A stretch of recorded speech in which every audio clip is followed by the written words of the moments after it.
Cindy Crawford, my guest for the evening. You know exactly where you can find her, at Cindy Crawford. Links to all of her social media are in the episode description. Please make sure you support the creators that come on this show. Otherwise, they don't come on this show anymore. Cindy, it's such a pleasure to have you on tonight. Thank you very much. How are you doing tonight? I am not bad. We will get into why I am so excited to have you on in the second segment when I really want to tackle this project that you're getting into.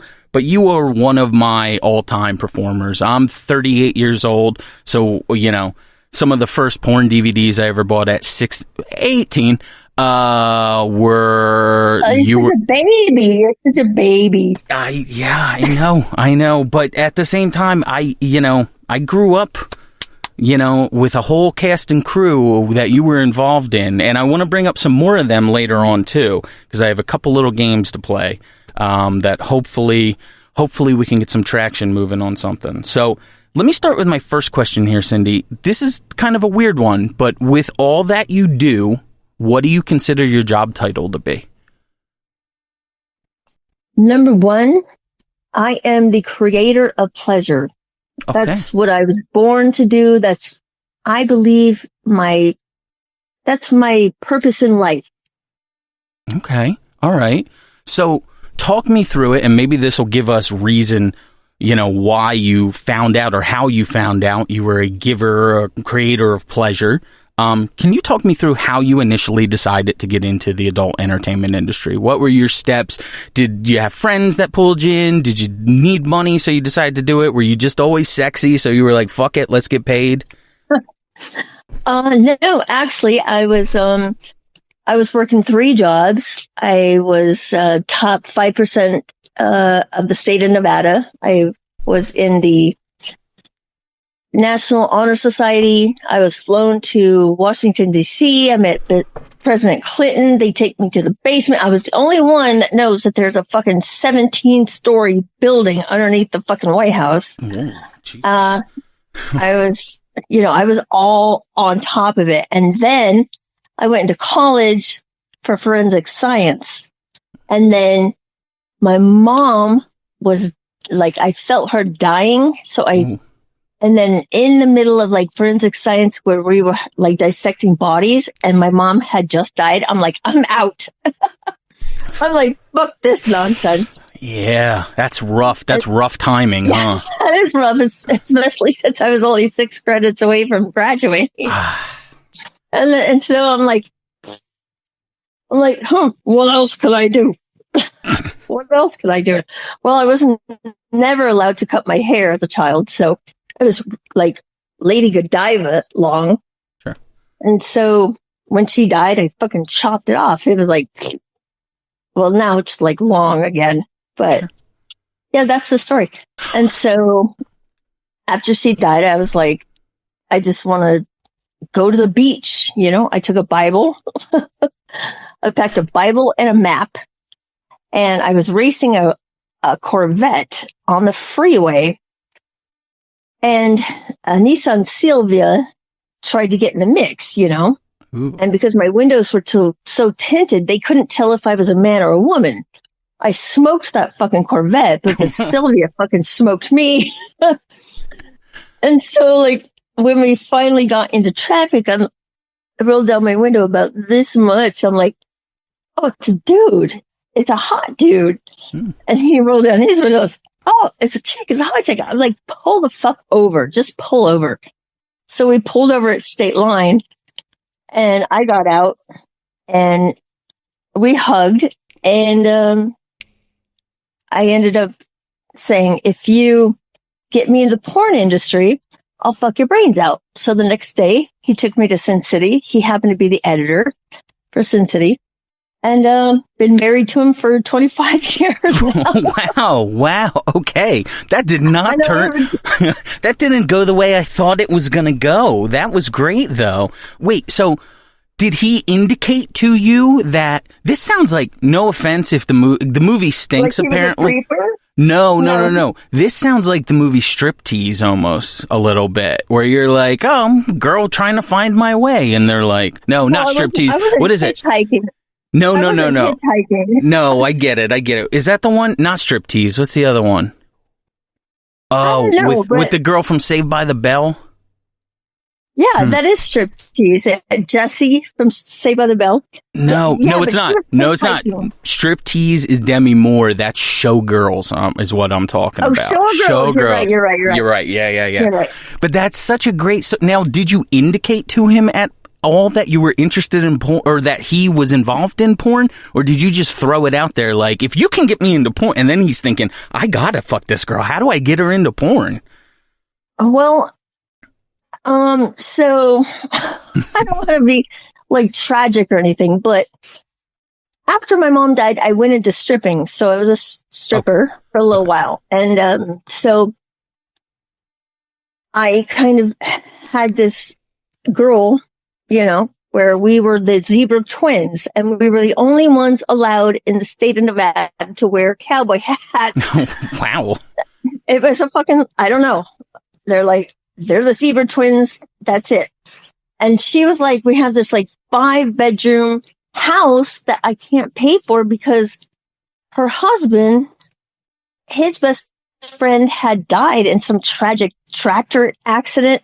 So he was in a deep depression, and all he would do is just play video games and stuff like that. And I'm like, you have to confront him, tell him to get off his ass and fucking pay for some shit. Yeah. And so, we partied together or whatever. And so he's like, I'm going to kill myself. And this went on for 3 years. And he was just bringing her down, so one day I was like, if you're going to kill yourself, just fucking do it. And then I heard a gunshot and I'm like, uh-oh.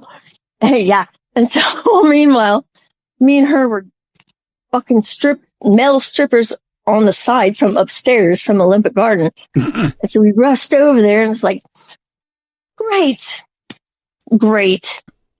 Oh, man. And so that's what happened. And so when the male stripper that she was dating said that he was in love with me and said I was no longer allowed at the house, I don't know if he thought I was going to talk him into suicide or something, but I'm like, I'm out of here.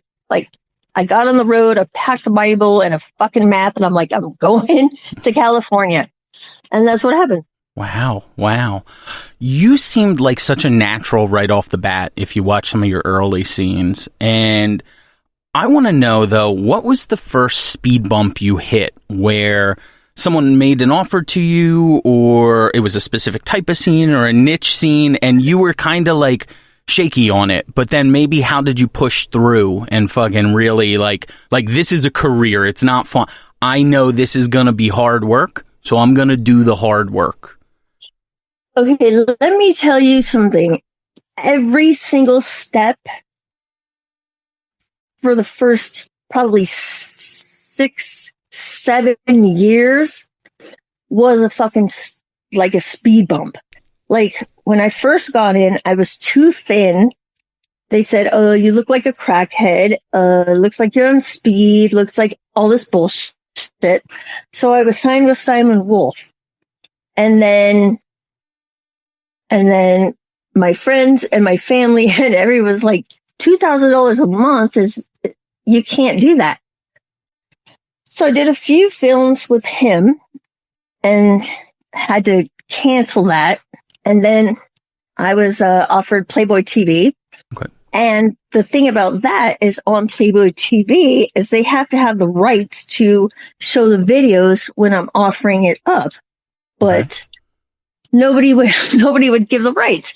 So I'm like, check this video out of somebody else. And there was no videos of me. So nixed that. And then so I was like, I want to go hardcore. So I went to Hustler. There was only 3 women that were offered this opportunity for a new contract star for Hustler. And I went in and I swear this entire apartment complex was his fucking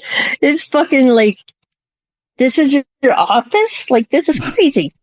So I came in, I sat down, And he was, he's like, yeah, I really like your looks. He's like, come around and take your clothes off. I'm like, no fucking problem. And he was like filling me up. And if anybody had told me at the time that I was supposed to suck his dick, I would have. So, but I was uncomfortable. I was like, what do I do? Do I suck his dick and be unprofessional? Or do I let him fill me up and say, oh yeah, you're right for the job?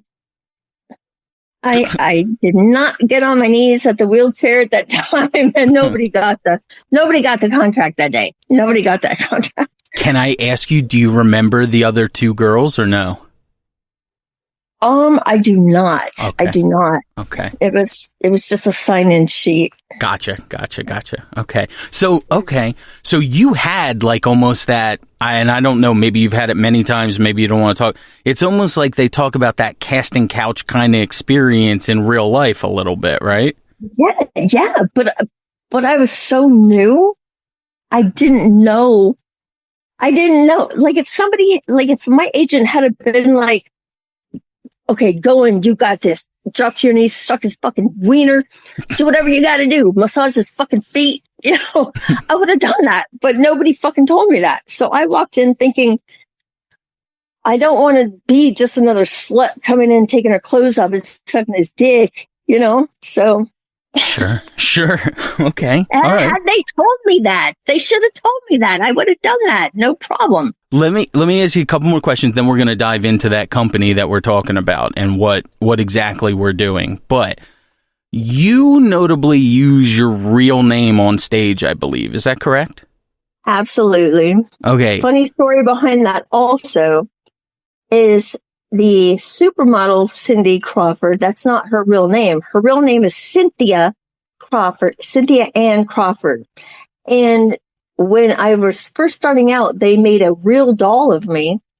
And I had a toy line from Topco, which we had 17 new, adult stuff that I designed, that I named.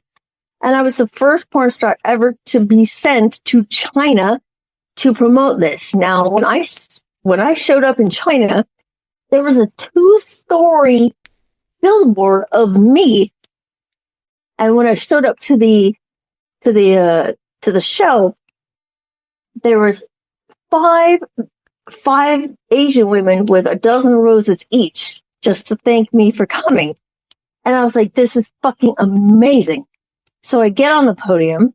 I start to sign my autographs. I sign about 7, and then they start to riot. Wow. Chinamen, just a sea of Chinamen just grabbing and pushing, and they knocked over the podium. And so I was rushed out to the back of the building into a limo. And that was my experience.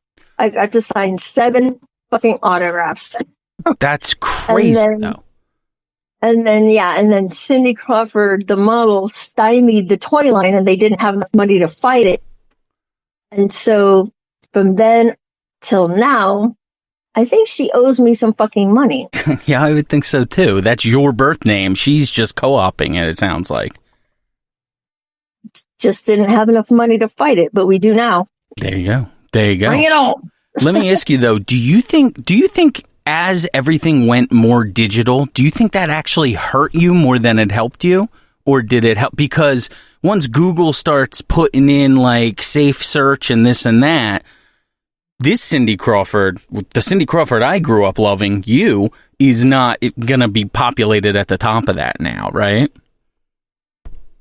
The only thing about social media, like the social media platforms, okay, people need to understand this, okay?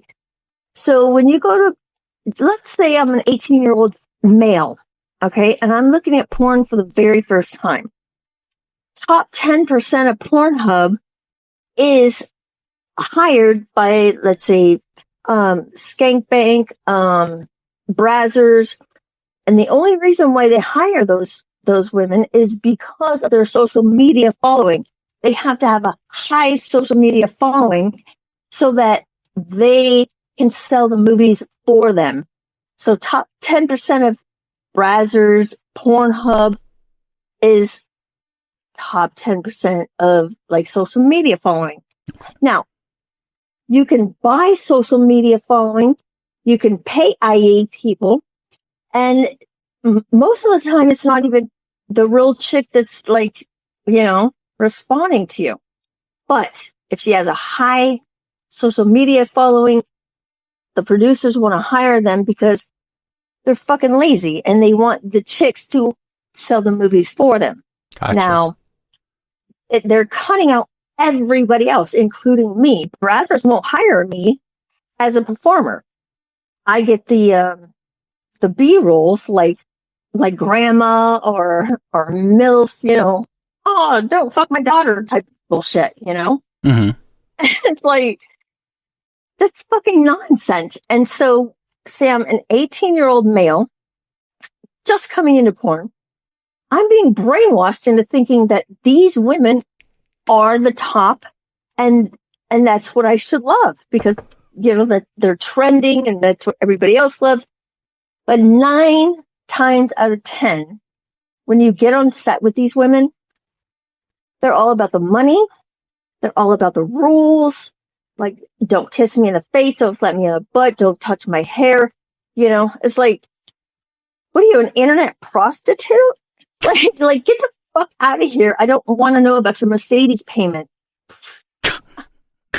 Porn stars fuck because we like to fuck. And we like the attention. And these bitches come in like, I'm just going to take a picture of my butt at the Taco Bell drive-thru. This is my butt at the beach. And this is my butt in a thong. And this is my butt in a different color thong. It's like, give me a fucking break. Get on with that nonsense. So let me ask you though, has the shift to everything being like fully digital, has that helped or hurt performers? In a sense, if you can get your OnlyFans up and, build your own content, there's performers that don't have to tie into the studio system, right? But those are the girls that are not doing hardcore scenes. Those are the girls that are, those are the girls that are building relationships with, let's say, their subscribers. So it's more like a girlfriend experience where they upload something every day. This is me. This is me. So these men come into this delusion to where it's almost like I'm connected to her. We're kind of like girlfriend and boyfriend. I need this every single day. Whereas, if you want to fuck, so the girls that are making, and they say hundreds of $1,000s, that's fucking bullshit. I looked it up and I have like 5 lawyers on my team now and they fucking looked it up. And anyone that says that they're making millions of dollars on OnlyFans, they're full of fucking garbage. They're lying to you. Show me a statement. Show me your bank statements. Show me every time that you downloaded, I want to pay out. And they can't produce that because they're fucking nonsense. Yeah. There's nobody making millions of dollars on OnlyFans, especially if you're not showing your ass. Okay. I want to do a thing called Stat Check that I do on this show. And basically we go through the the Internet Adult Film Database, and that covers any of your mainstream scenes that you've shot, all of that, okay? The performers you've worked with. Okay. So, for you, total... What site are you going to use? The Internet Adult Film Database, IAFD. Yes, do that one. Okay, all right. Amount of scenes you've shot, 562. That is impressive, okay? The amount of guys you've worked with, 162. However, if you go to Adult Film Database, it's like 650. So. Oh, okay. All right. Well, okay. Well, I'll need to recalculate in the. Let me just base it on these numbers because I've already pulled them, and I want to make sure. Oh man, I didn't know there were 2 of those. By the way, I thought there was just the one. So that's impressive. Scenes, 562. Guys you've worked with, 162. Girls you've worked with, 156. I have, and I just do AVN because it's the easiest way to track. I have 6 nominations and 1 win. Is that accurate?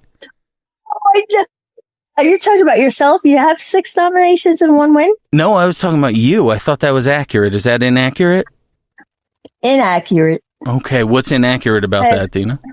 I have 6 nominations and 2 wins. 2 wins. My apologies. I will fix that. 2 wins. That's impressive. And this has not been validated yet, but I just learned that I won some XRCO award. Okay. Like, I don't know, like 5 years ago, but nobody told me about. That's impressive. You're winning you're winning when you're not even paying attention. No, nobody notified me. It wasn't like I'm just living my life, doing my thing. And then I was just looking up shit on the internet. I'm like, that's interesting. I won an award that nobody told me about. There you go. Fucking bizarre, right? That's because you're a legend. You just keep going. I always say legend for performers that were around when I was younger, but it almost is insulting. I feel like I don't want to put an age. You still look great. No. People do call me legend, even when I'm on set, just doing the B-roll for like Brazzers and stuff. There was this new performer, and I was supposed to be the MILF, and I was supposed to walk in on him, fucking, and then I said, let's do this instead of me like freaking out. Let's do a fake faint. And so I throw myself on the floor, and I'm like, oh, and somebody rushes in with a wet cloth, and I mean, it was amazing. And so I get up so that they can do the actual sex scene. And I'm walking down the stairs, and somebody goes, Cindy Crawford, you're the goat. And at this time, I didn't know what goat meant. So I went, and everybody laughed. And I didn't find out till like 2 days later that this was the greatest of all time. I'm like, oh, how stupid did I sound right then? I'm like, I don't know. But at least like the newbies, they recognize who I am. Sure. It's just trying to get everybody else in line, If this is too personal, don't bring it up. I've only seen you mention it in another interview, so I'm okay asking it. But if you don't want to talk about it, that's fine. You were out of the industry for 12 years, right? 13 years. 13. And what led to you stepping away? When was the actual decision not when, but what caused the actual decision, like, I need to stop doing this for a bit? Okay, so when my entire family died, in succession, and I went into porn, and I was doing okay for a while, but when you come to a fact that, when it sets in that everybody's gone and everybody's dead, you kind of go into this self-destructive mode. And so that's when I got the tattoos. I started the brandings. I started the slashing. I started doing the heavy drinking on set, and I was a fucking mess, And so when I decided to step away, my very last year, I was actually pregnant, 2008, and that's the year that I won 2 awards, and I couldn't accept the awards because my ride, Jim Lane, that was my only ride home. Okay. I was like, I was so destitute. I was like, and so like, I've got to get out of this shit, So I stepped out, and I did like high price escorting, but that was even worse because it was almost too degrading. So at that point, I stopped bathing. I stopped brushing my hair. I stopped doing my makeup. I just let my hair grow, black. And it got so ratted up that it was like an enormous dreadlock. Wow. Like there was no brushing it out. There was nothing. So I remember just sitting in the bathroom, and it was just so heavy and so pulling on me.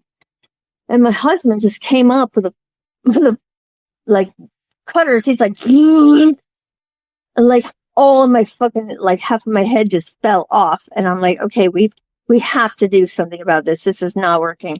So, but then point on, I started working out, and I'm like, you know what? I have more to give. I'm fucking hot.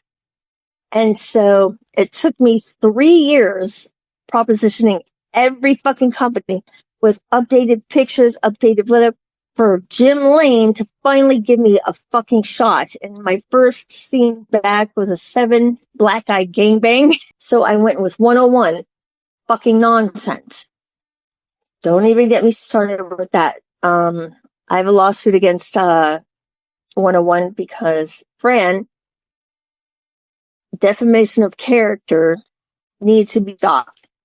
So I went from 101, and then I went from another one, and then I went with T Real's agency, which is Ideal Image Models. And so then he's like, I know you are not what people perceive you to be before. And I'm like, thank you. So then he gave me a shot, and then I came back, and now here we are. There you go. So when you did that 7-guy gangbang, was that a lot to jump into? Like, how did you feel the next day? Were you exhilarated? Were you fucking wiped? Like, what was that like? Okay, after 13 years of not having huge black dicks in your butt, the nervous system beforehand was like, I don't know if I can do this. Like, you're sweating your ass off. You're like, oh. My husband was like, you got this. You got this. We practiced at home. I'm like, okay. But it's like, once you get back into it, like the first scene back, you're like, oh, I don't know what I'm doing. What the fuck am I doing? But then the next one, you're like, oh, I know what the fuck I'm doing. So it's almost like riding a bike with one pedal. It's like, and then you get the next pedal, and you're like, oh, I remember this. I know exactly what I'm doing. Well, let's talk about what you are currently doing. So you're back full-time now with a mission, and that is resurrecting an iconic brand, Anarchy Films. Now, the first porn DVD I ever bought was an Anarchy Films DVD. Okay? Sweet. Which one was it? It was Horgaggers 2. And you know what's so funny? I look back at all my favorite performers, and so many of them were on that DVD. So I think it's like almost a first impression what you get, and you go, oh, I'm locked into this person for life now. I love this person. Right. I love this performer. I could almost contact. Yeah, you're totally. Like, oh, this is my first D. So let me ask you, what was Anarchy's calling card? Why is this so important for you to bring it back? Like, was it, I should ask you because I don't know the behind the scenes. Is this a label that you owned at the time, or you participate? I know you did a lot of shoots for them. Yeah. Like playing with Cindy Crawford, that whole line is huge. Okay. So Anarchy Films was just like a production company back in the day. And they have like about 456 titles. Now, the owner of Anarchy, Guy, I'm not going to say his last name because he won't even let me take a picture of him because I fucked him earlier. And he's in a different industry now and it won't mix. But Guy and his dad and the wife, they owned Anarchy, Python, and Fifth Element Films. Okay. Now, out of the blue, he contacts me and he says, I want to get out of the porn industry, and there's nobody in this industry that I feel would be better to give my entire company to. Wow. And I'm like, are you freaking serious? So we met, and there was a huge, it took us 5 days to empty this storage unit with like 3 guys working nonstop just to get all of the content, all of the cams, the DVDs, everything out. And so I'm like, why are you doing this? Why are you giving this to me? He's like, because I know you are the one that's going to take this somewhere. Huh. And I'm like, well, thanks for the vote of confidence, dude. Can I get a signature on that shit? And so signed the paperwork right on his Mercedes, and that was done. Wow. All right. And yes, I did. And yes, I did have sex with him earlier today, but that was just because I like him. Oh, that's so nice of you. I'm hoping for to be inducted into the Hall of Fame. So, have you been told there's a chance of that yet? Are you up for it? Yeah. It's not a thing that you're up for. You know, it's not like a nomination. It's not like, but I think I'm going to get it this year. I think I'm going to be inducted into the Avian Hall of Fame. Everybody cross your fingers. Well, if you don't get in and you feel bad, just remember this, that Tupac got into the Rock and Roll Hall of Fame before Ozzy did. Well, yeah, who the fuck is running that shit? That's what I mean. So look, if for some reason... yes. Salt and Pepper just got in like 2 years ago. Like, what? It's crazy. So look, if you don't get in this year, you will eventually get in because you are that legendary performer. So take me through, what are we going to do with this newfound company? And let me ask you, is it just the Anarchy brand or is it the two other brands as well that he owned? Yeah, it's Anarchy Pictures, Python Pictures, and Fifth Element Films. It's like, okay. There's 3 brands. However, we're just going to hone in on Anarchy as for now because they have the most titles. Mm-hmm. Fifth Element Films is more of like the blacks, the Asians, that type of stuff.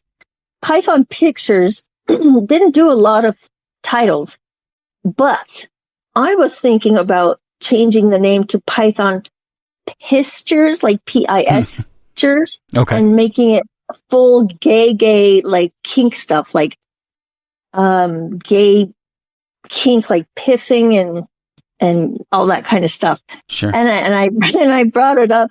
I brought it up to Guy today, and he's like, "Why the fuck didn't we think of that?" But my silent partner, as for now, says we need to tackle one thing at a time. Yeah. So yeah, I get it. That makes sense. That does make sense. I think Anarchy's the strongest name out of them too. Like it makes me recognize, hey, this is a thing that's going to be exciting, right? Absolutely. If you go on any search, any platform that you buy adult movies on, type in Anarchy Films, and there's tons of them, tons. Yeah. And I own every single one of them. So that's really cool. And that's really nice. And again, you went through your troubles and the stuff you had to deal with, but it seems like you're coming out the other side, like you've already come out the other side. But now we're growing from there. You were buried for a while, you crawled out. Now it's time to start scaling that mountain, Absolutely, absolutely. Yeah. I intend to own the world at one point. Okay. Me and the universe, we're going to own everything.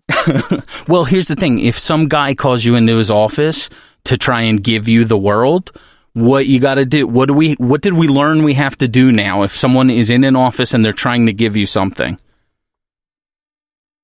Make sure it's worth it. Oh, I was going to say suck his dick. Make sure it's worth sucking it then. That's fair enough. Yeah, you should verify first that yeah. So what is the plan? Are we going to just start doing things under that title? Are you getting a domain name and are you going to build like a pay site with it? Are we just going to take the full collection of everything and put it online so people can access all of that? Like what maybe early days, but what is the plan for Anarchy? So there are tons and tons of content unreleased, behind the scenes, photos, scenes, all kinds of stuff that has not been released yet. Titles like these, we're going to continue, like the Nutbusters series or Pop That Cherry. We're going to incorporate the new girls and we're going to continue those lines. Now, my idea is I want to do like a now and then type of thing where, because the newbies, like the millennials, they don't fucking know what porn is. What I want to do is I want to splice something really, really fucking old, like Nina Hartley. And I want to put Nina Hartley in a scene and then splice it with a brand new scene. And then an old scene and a new scene, old scene, new scene. So that they're, comparative to what, porn should be. Now, that's one line. And then, of course, we're going to continue with like chocolate lovers and,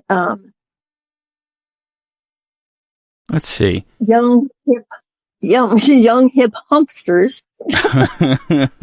I might change a few of the titles there, but sweet as brown sugar, we have, I'm represented by Ideal Image Models right now. Mm-hmm. And, September wants to be one of our, first shot scenes. And she's actually hosting a toy drive, here in Las Vegas. Oh. And, like a Nahu, these new girls, we want to incorporate everybody, Yeah. I'm not trying to be one of those companies like Pornhub, I don't want the top 10% just because they're fucking hot. I want everybody that loves to fuck, I want everybody old, young, new, whatever, fat, because porn is not about just fucking on camera. It's about loving the experience of having an intimate sexual relationship with loving yourself and loving your partner. And if that helps somebody who's watching it come out of their shell and do the same, I think that's great. That's my brand. I think that's and great. So Go ahead. Sorry. Our new model is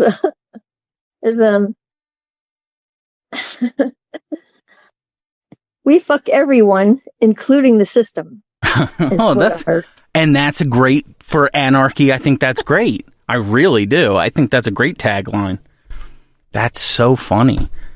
Oh, Cindy, we got to wrap this one up. I'm out of time, but like I said before, legend.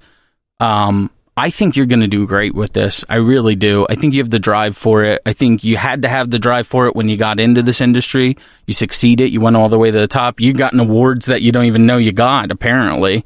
And I don't know. When I see performers like you from my, I don't want to say childhood, but my college time, okay, over 18, I think, damn, there should be more opportunities for them to grow in this industry, to age in this industry. If they tell you to play a mom, you don't look like a old lady mom, but take it, because I want to see you in more scenes. I need to see more content of you. You're one of my favorite performers of all time. Let me ask this last question. What do you think the end game is? Are you going to be doing this till you're 75, shooting GILF porn? Or do you have a number you'd be set at and you want to step away? Do you have an age that you think, if I get here, I'd like to just be entirely behind the camera at this point? What's like the future for Cindy Crawford in terms of staying in the industry? Okay, for me, this is my life. This is what I was born to do. There is no set out game. When I am dead is when I am out. If I'm no longer accepted in the industry, I will find another way in. Period. I'm not quitting. I'm not stopping. And even if I were to get in a car accident tomorrow, I would find another way. Paraplegic porn. Fine. This is my drive. This is my life. This is my living. This is what I was set to do. This is my purpose in life.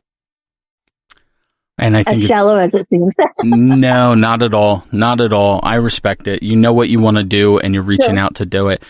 Folks, if you want to check... No, not stopping till I'm dead. No, not at all.